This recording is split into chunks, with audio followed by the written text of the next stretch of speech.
Welcome back as we continue our focus on some of the most challenging numbers and topics in day one of the Global Food Security Summit.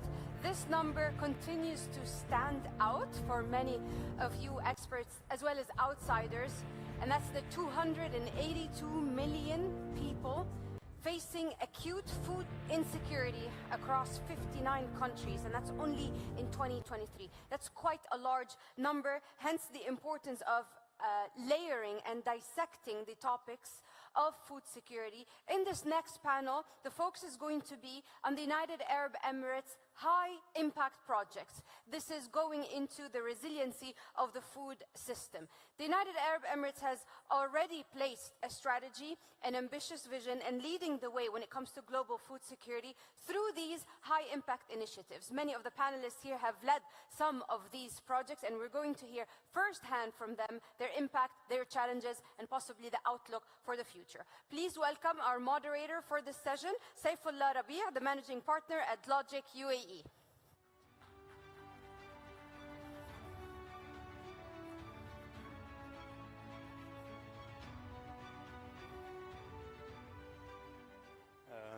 Hi everybody. So I'll be introducing my fellow panelists. We have, obviously, we start ladies first. Fatma, the head of Agua Cluster from Abu Dhabi Investment.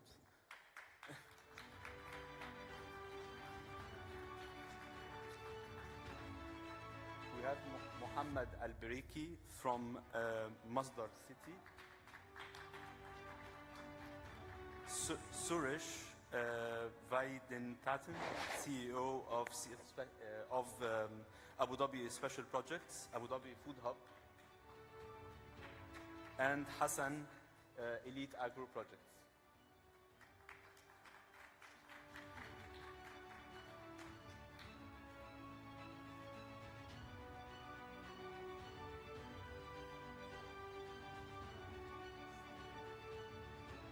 So, start off, it's a great pleasure having everybody and welcoming you all to this very interesting panel discussing the resiliency of the food systems in UAE.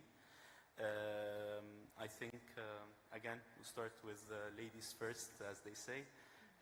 Let us take a stab at answering what is our problem statement, what you think, Fatma, is our challenges with regards to food systems, especially when we're talking about resiliency. We're talking about not only current challenges, but also future challenges.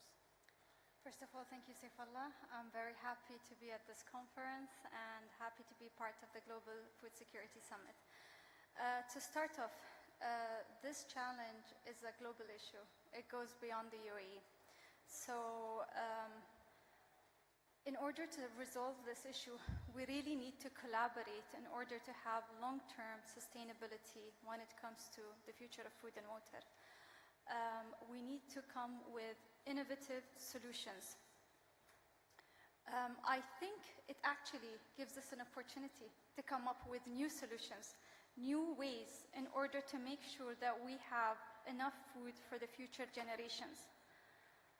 At Abu Dhabi Investment Office, and through our Agua Cluster, which is the Agri-Food Growth and Water Abundance Cluster, which we've launched this year, we are focusing on making sure to have Abu Dhabi as the hub when it comes to food and water security in order to tackle this global issue. Thank you, Fatma. Thank you.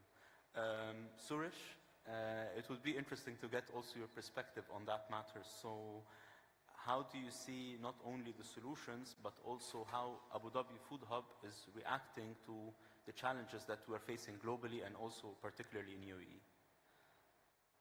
I think, I think during the pandemic, I think there was this massive issue of supply chain disruptions across the world. And one of the biggest challenges that emerged was that countries were becoming more protective of their own resources when it comes to food. And that actually ended up in origins where production was prominent, so for them to have their inventory at a highly inflated levels just to save for any possible extension of the pandemic. The other thing that happened was, of course, the disruption of the supply chain itself, creating a fragmented world when it comes to the flow of food products from origin to destinations. But this disruption has actually, I think since the pandemic came to an end, for countries to have a review of where they stand when it comes to food security. And UAE, of course, is no exception. I think here, I think the food security strategy itself is very well defined and very well communicated with all the stakeholders within the industry. And the focus has been on establishing this value chain, which not only ensures a smooth flow of food products into the country, but also to leverage on UAE's prime position as a hub, reaching more than 2 billion people in the region. So the Abu Dhabi Food Hub is a key enabler in this value chain. So what we are trying to do here is to make sure that there is a gateway to the market, both the domestic market as well as the export markets, for all categories of food products. So within the hub, we're going to house everything right from the fruits and vegetables to meat, the poultry, dry food, spices, anything that comes under the definition of food. And what we are creating here is not real estate, but a whole ecosystem for food products. So the way we differentiate is, apart from typical lease of space, also for our clients to access a lot of value-added services, helping products from new origins to come into this market by helping them with certification, with food control, labeling, packaging, etc., and including 3PL services that includes like last mile delivery, and also have a digital platform that's going to take the products to the buyers in region as well as within the country itself. So we're trying to play a key role here, which hopefully will also result in more investments coming into local production, as well as to optimize the supply chain when it comes to food. Very interesting, very interesting. Mohammed, it's a pleasure obviously having you and having the perspective of Masdar city into perspective. So can you tell us more about how you perceive the food security challenge from a development standpoint and from a Masdar standpoint? Absolutely, and pleasure is all mine. First of all, I'm truly honored to be here with you at this very important summit. Just for the benefit of everybody in the room and for those who are unfamiliar with Masdar City, I would like to start with a brief introduction as to who we are and what we do. So Masdar City is a sustainable urban community and a business-free zone designed to be a hub for business and innovation destination for clean tech companies. We have successfully attracted hundreds of knowledge-based enterprises to Abu Dhabi, including multinational companies, SMEs, and startups. So Masdar City today stands out as a testament to sustainability and innovation in the UAE. And we do offer a compelling value proposition to all investors, including but not limited to the world-class infrastructure, our R&D cluster, startups incubation program, free zone services, and so on and so forth. And I believe that these are the essential key ingredients for success. To address your question regarding the challenges, as far as the UAE is concerned, challenges today include our local climate and the high reliance on imported food, but also at a global scale, population growth and urbanizations are some of the greatest challenges we face today. Projections show that by 2050, more than 80% of our population will live in cities. So in order to be able to feed almost 10 billion people around the globe, we must establish a balance between sustainability, food security, and food safety in order to withstand and be ready for the future. That's great. Hassan, it's a pleasure seeing you as always.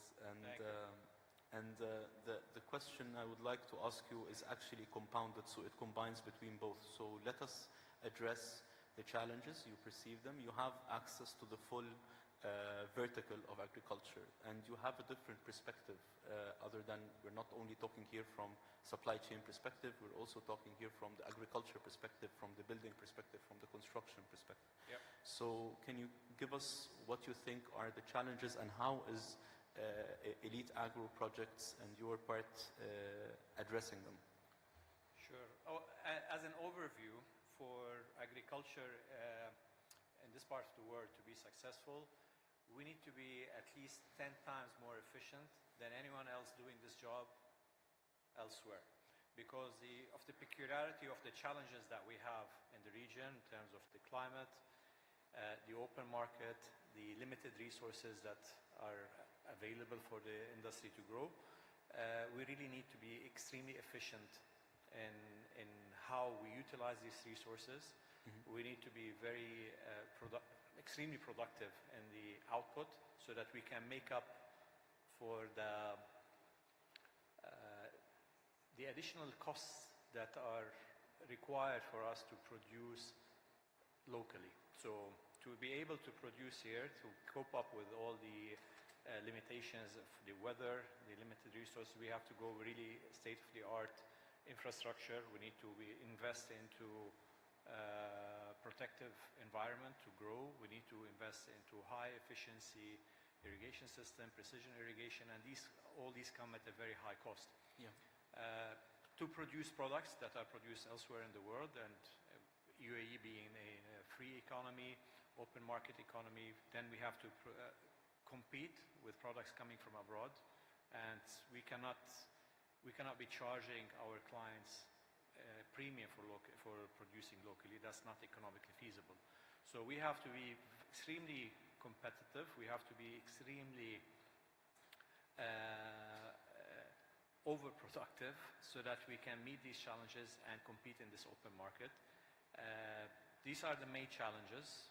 The way we look at it is we are being selective in the technologies that we adopt.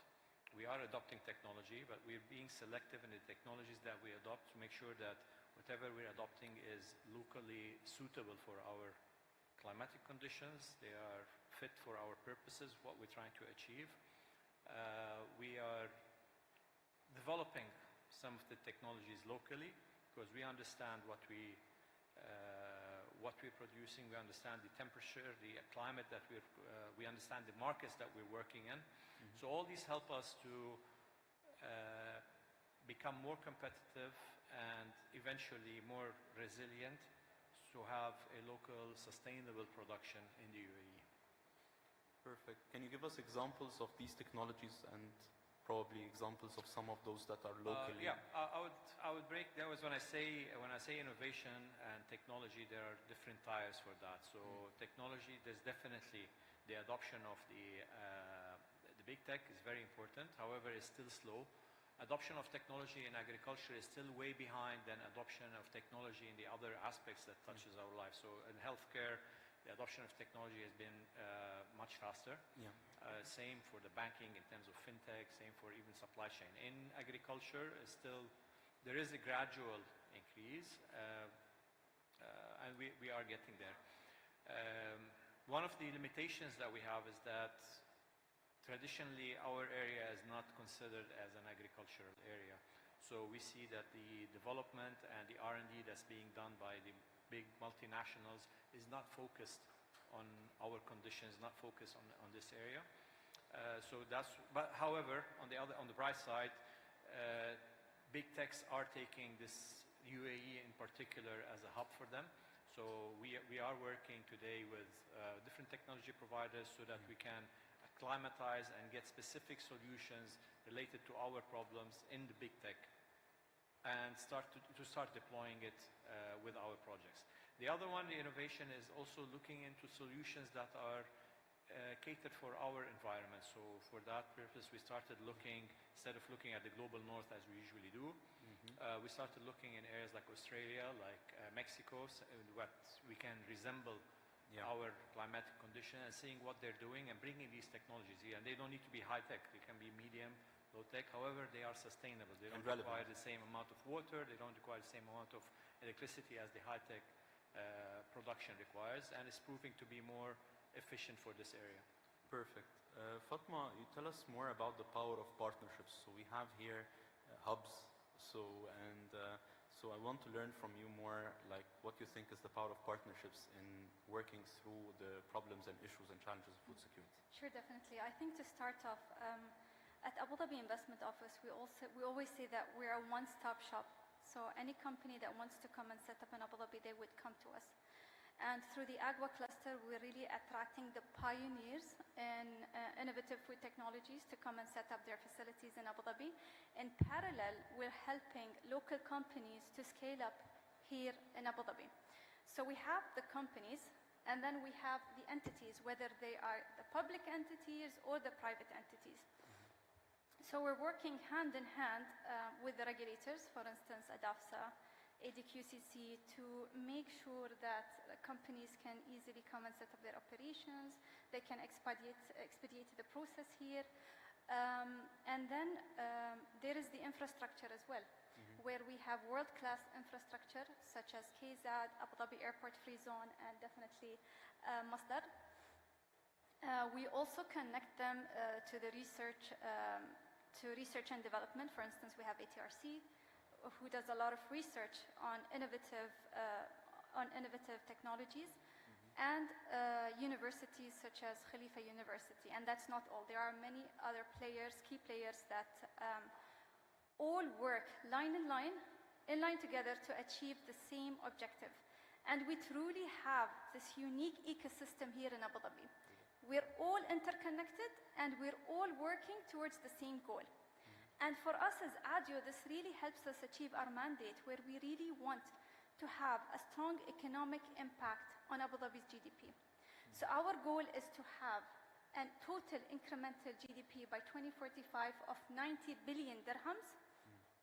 We want to attract 128 billion dirhams of foreign direct investments, 50 billion of net exports. And as my colleagues mentioned, exports is something that is crucial, and everyone is looking into it, so that Abu Dhabi can become a net exporter. And we're going to create more than 60,000 new jobs. So by working together, we're going to achieve this and more, inshallah. Very ambitious plans, definitely.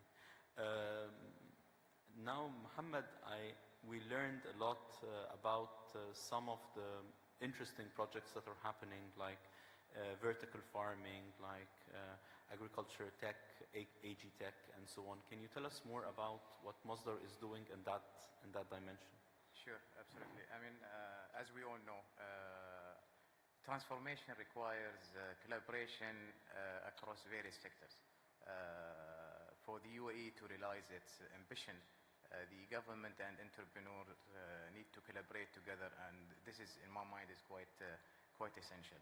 Now, some of the very recent business ventures in Masdar City include partnership with the like of Dana Investment and Aliska Technologies to advance food security and agri-tech in the Emirate of Abu Dhabi. The collaboration have been designed to support innovative projects like smart vertical farming powered by artificial intelligence technologies to deliver the solutions of the future. These technologies require small size of land, and they use less amount of water. And above all, they're actually aimed to raise awareness and educate the community here on food security solutions. Now, as we all know, the UAE has recognized agri-tech as a key industry to advance food security. And to deliver on this mission, the UAE government has invested and is still investing quite heavily in universities, research centers, infrastructure, business-free zones like Masdar City, to be able to deliver the sustainability solutions of the future. We believe in partnership, and we strongly believe that partnership with industry leaders is essential. And the Masdar Free Zone in particular has been established with a view to actually encourage rapid economic development through increased investment, increased trade, job creation, like my colleague Fatma mentioned, and above all, industrial diversification. That's very very interesting.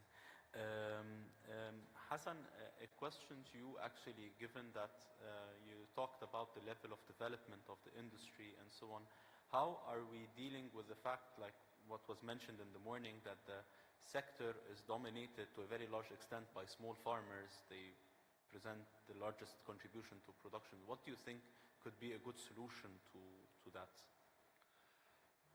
Well, definitely enabling these small farmers with practical tools is very important, and this also opens a different opportunity for large corporate farms to support this ecosystem. So the role that we see in the future for supporting these small stakeholder farmers is empowering them with proper research and development to come up with some better genetics that are targeting this particular region, that understand the climatic conditions, some drought-tolerant seeds, salt-tolerant seeds, that they're able to grow without having to invest heavily into the infrastructure. So this is an important area. Adoption of agri-tech into usable forms. So, the farmers are not always the most complicated tech users. However, there are now, and we've seen lessons from India, from Nepal, to see that technology can be very easy to use. It's just about how to present it to them. A simple example is introducing to the tech platforms the voice recognition so that they can give the inputs. Partnership with telcos, so that this technologies become accessible to all the farmers without having to invest into sensors and technologies that are expensive to them. That's another area. And from the farmers, from the big corporate farms, I think our role will be more to enable the full ecosystem, providing proper seedlings for the farmers so they don't have to invest into the seeding capacity. We can provide them with good quality seeds that they can transplant into their farms. Giving access to fertilizers and equipment that we can buy at a much more competitive rates so they can benefit. So when we look at the ecosystem, imagine if we have one of our big farms in a certain area. So we would like to open up these farms for the ecosystem around it, for the farmers to start benefiting from, first of all, the technology and the skills of our team to make it available for them. Second, give them access at the same rates, if possible, sometime for the seeds, fertilizers, so they can benefit from them. So I see this as a way forward so that we can develop the industry as a whole. Very interesting. Suresh, just a quick remarks from you, if possible, on the way Abu Dhabi Food Hub can play a role in infrastructural challenges related to logistics, like, for instance, the cold storage, the wastage that happens between food being transported from one place to another, having the adequate facility and so on.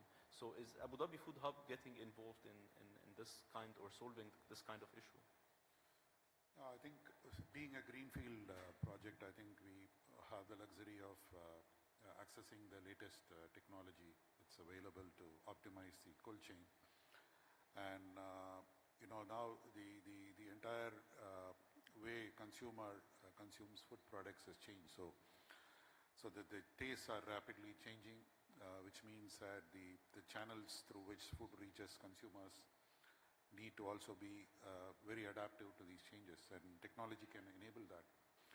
The other thing is trying to establish an end-to-end visibility of produce from origin to where it needs to reach, right? So, which is an important information that people nowadays want to track. They want to know where the food comes from, and is it organic, or there is more focus on ingredients, the quality of food on the table. So, as a food hub, we're trying to avoid the pitfalls and the pain points that are there with the current ecosystem, the current infrastructure.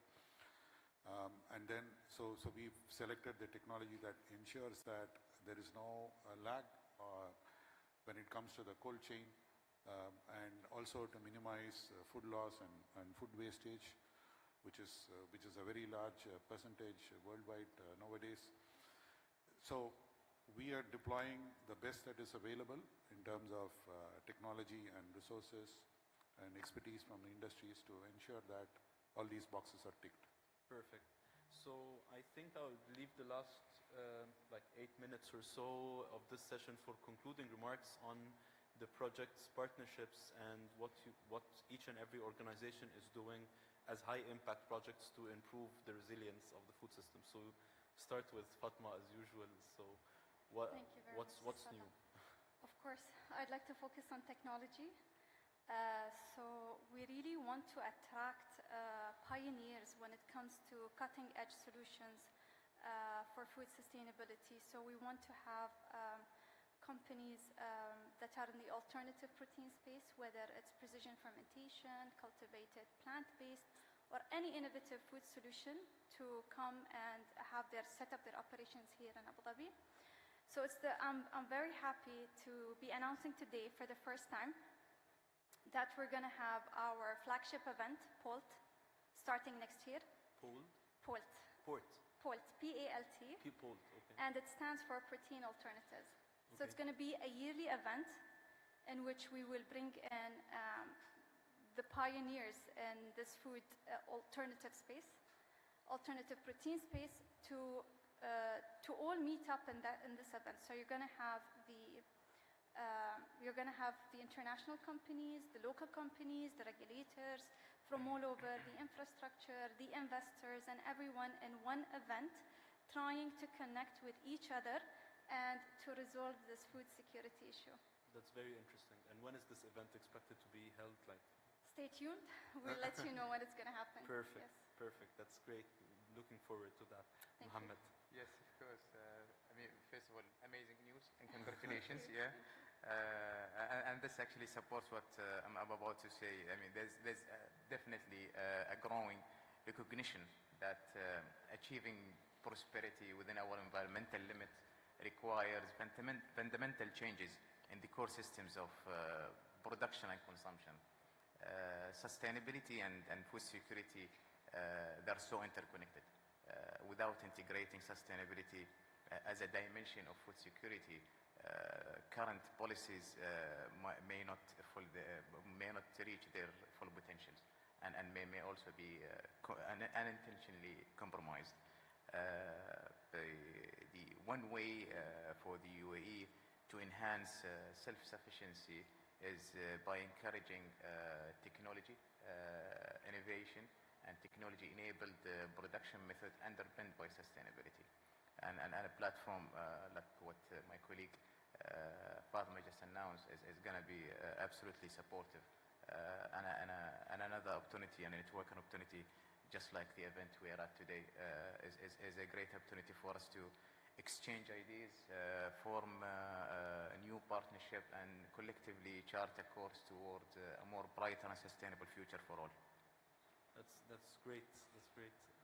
Suresh, any final comments? I think just on partnerships, so the Abu Dhabi Food Hub, I think, is a great example of public-private collaboration. So I'm from the Ghassan Abood Group, which is a multi-business conglomerate headquartered in UAE for the last 30 years. And one of our sectors is the food sector. So we are into distribution, retail. I'm sure you must have seen the grandiose chain of supermarkets across the country. So in this project, we are collaborating with Abu Dhabi Ports Group, and we are creating this food hub. So there is a combination of the expertise and industry domain knowledge from the private sector, and the ability of the Ports Group on infrastructure and global connectivity. It's coming together. Plus, we are working with all the other common stakeholders to create a very seamless experience for all our clients who are, the industry players within the food industry. So, hopefully this project will fly and we can create more such concepts for the country. That sounds great. So we have public-private partnerships, sustainable development, the event, obviously, protein alternatives. Any final comments? Well, from our side, we're actively working on producing the first machine learning model for AI detection of pests that are localized for our ecosystem here. Okay. It's something that we're in a POC stage for. I think it'll be very exciting. That's very interesting. And from that model, we're going to start replicating to cover as much as possible from the products that we are locally producing. We started utilizing more into geospatial space for optimizing our irrigation and fertilizer requirements. So we've launched a platform that's free source, open for everyone who can log in and start utilizing it to optimize their irrigation requirements. And we're really excited that more adaptation of the technology. The UAE ecosystem is encouraging that. We have now close to us in next offices, next buildings, top-notch scientists and state-of-the-art facilities to enable us to do this, and we should take advantage of it. That's a very interesting project as well. So you're sharing the APIs, or you're sharing the actual portal itself with For the geospatial, it's an open source. You can use it. You can log in and check it for yourself. For the disease detection, we're running the POC right now. Once it's ready, I think we'll be more than happy to share with everyone. That's the new science. It's about sharing, about getting more data to make it more effective. Yes, absolutely. I think we have just a couple of minutes if there are any questions from the floor for our panelists. Any questions, comments, suggestions? Sorry, I can't see from here. Hello. So if anybody can help. السلام عليكم. نزار عبد المجيد من بلدية دبي. أنا بالنسبة لأبو ظبي hub, I need to ask about the tools related for this issue.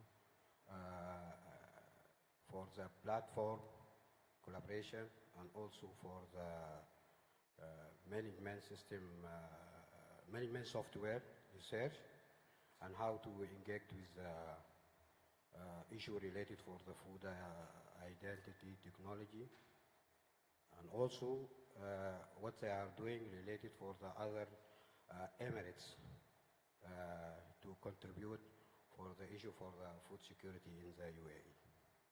I think that question is to Suresh, right? I think that's for For Mr. everyone, Fatma. I guess. Covers everybody. Halawi also, can you, because as you are tell us about the tool of food software research now. Okay, so the platform is published online. You can log into it and you can utilize it. It's a free platform, web application software, and you're more than welcome to utilize it. It's open for everyone. It's called agrocloud.app.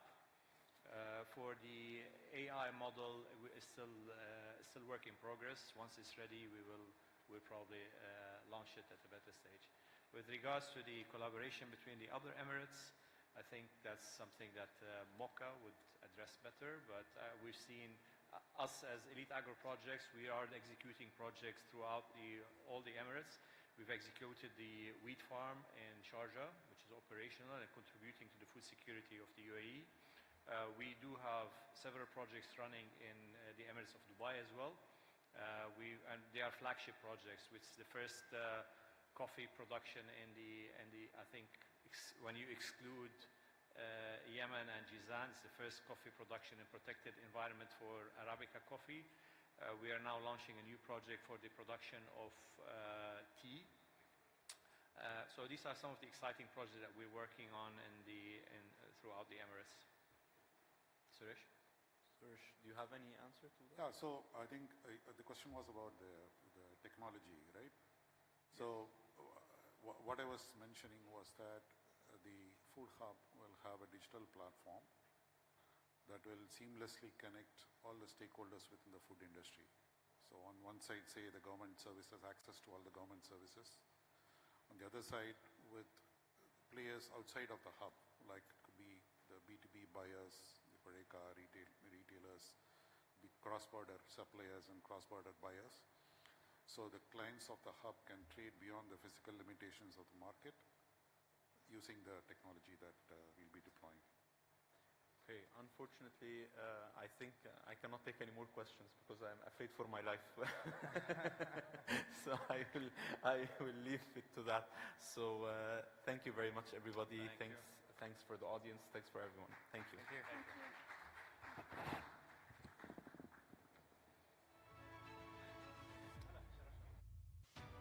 Photo?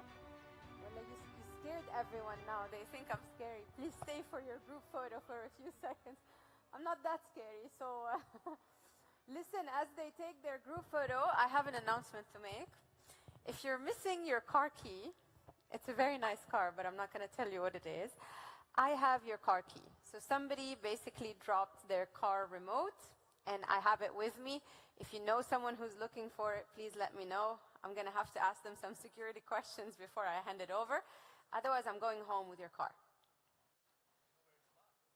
I'll find it. Oh, trust me, I'll find it. Nothing escapes me.